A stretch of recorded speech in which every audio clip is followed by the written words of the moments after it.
بھائی صاحب میرا ایک سوال ہے کہ جب اذان ہوتی ہے نا اذان کے بعد اس کی دعا ہوتی ہے، اور دعا میں یہ ہے: اے اللہ محمد کو اس مقام محمود پر پہنچا دے جس کا تو نے ان سے وعدہ فرمایا ہے، بے شک تو اس وعدے کے خلاف نہیں کرتا۔ محمد صلی اللہ علیہ وسلم کے لیے تو ساری دنیا بنائی ہے تو پھر ہم اس کے لیے کیوں دعا کر رہے ہیں؟ ایک مجھے شعر یاد آیا حضرت میاں محمد بخش سرکار کا: میں محمد ٹھگو لوگو میں محمد چور، جس دا لوکی کلمہ پر دے او محمد ہور۔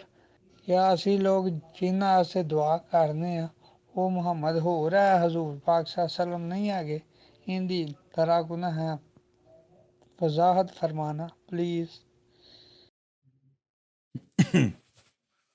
ابھی ہمارے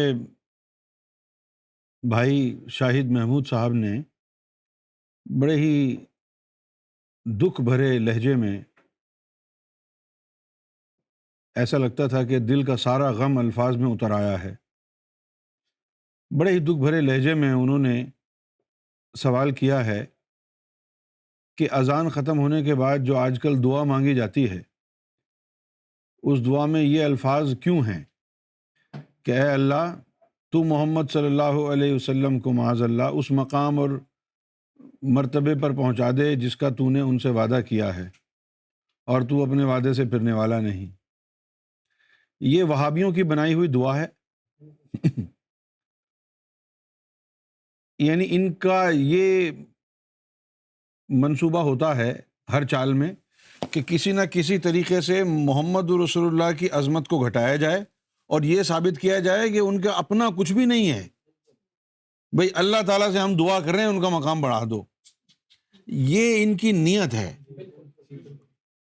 یہ وہابیوں کی نیت یہ ہے، ان کا جو ہے نا پلاننگ اندر کی منصوبہ بندی، وہ یہ ہے کہ حضور کو جو ہے جتنا زیادہ ممکن ہو سکے گھٹاؤ، اور یہ بات لوگوں کے ذہنوں سے نکل جائے کہ ان کے پاس کوئی طاقت ہے،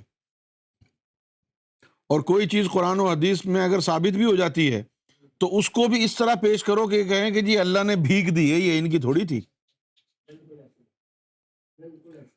اچھا، پہلی بات تو یہ ہے کہ جب اللہ تعالیٰ نے وعدہ فرما لیا ہے اس مقام کا حضور سے، تو آپ اللہ تعالیٰ کو یاد دلا رہے ہیں یہ دعا کر کے، اللہ بھول جائے گا؟ بھئی جب آپ خود ہی کہہ رہے ہیں کہ تو نے وعدہ فرمایا ہے اور تو اپنے وعدے سے پھرنے والا نہیں ہے، تو پھر تم کیوں کہہ رہے ہو؟ نہ اللہ تعالیٰ کو بھولنے کی عادت ہے، نہ اللہ تعالیٰ وعدہ خلاف ہے، اور جس کا وعدہ اللہ نے حضور سے فرما لیا اس مقام پر وہ پہنچائے گا۔ تم یہ بھی مان رہے ہو کہ اللہ بھولنے والا نہیں ہے، یہ بھی مان رہے ہو کہ اللہ وعدہ خلافی نہیں کرتا، تو پھر تم کہہ کیوں رہے ہو؟ اس کا مطلب ہے کہ بات کچھ اور ہے، اور وہ بات وہی ہے جو میں نے آپ کے سامنے عرض کر دی۔ اس طرح حضور کے لیے آپ اگر حضور کو آپ کی دعاؤں کی ضرورت ہے تو پھر آپ کی بخشش کون کرائے گا؟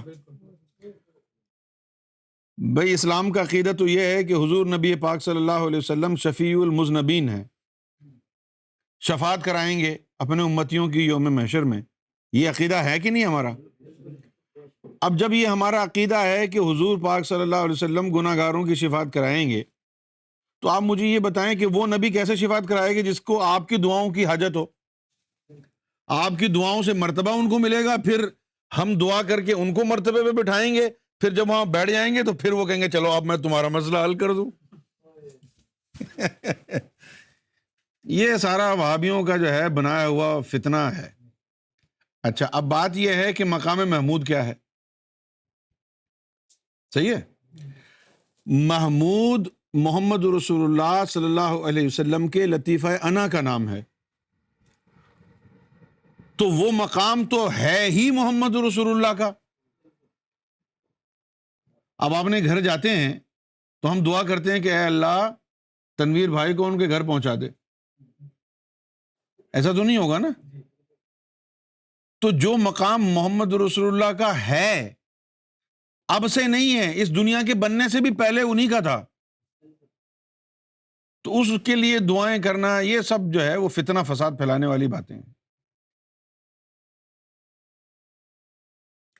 اللہ تعالیٰ نے محمد رسول اللہ صلی اللہ علیہ وسلم کو قرآن شریف میں یہاں تک کہہ دیا کہ یا رسول اللہ صلی اللہ علیہ وسلم، یہ جو ہاتھ آپ کا اٹھ رہا ہے اس میں جو مٹی ہے یہ آپ کا ہاتھ نہیں، میرا ہاتھ ہے، یہاں تک کہہ دیا۔ کبھی حضور صلی اللہ علیہ وسلم کی زلفوں کی قسم کھاتا ہے اللہ تعالیٰ، کبھی آپ کے پاؤں سے جھڑنے والی خاک کی قسم اٹھا رہا ہے اللہ تعالیٰ، اور آپ جو ہے وہ حضور کی شان کو گھٹانے میں مست ہیں۔ تو یہ جہنمی لوگوں کی باتیں ہیں۔ آپ ایسی دعائیں جو ہے استعمال کرنا چھوڑ دیں، ایسی دعا نہ کریں، کیونکہ یہ دعا گستاخی پر مبنی ہے۔ اور دعا کی ضرورت کیا ہے؟ اذان سن لی، چپکے سے جا کے نماز پڑھ کے آ جاؤ یار، کیا دعا کرو گے اب؟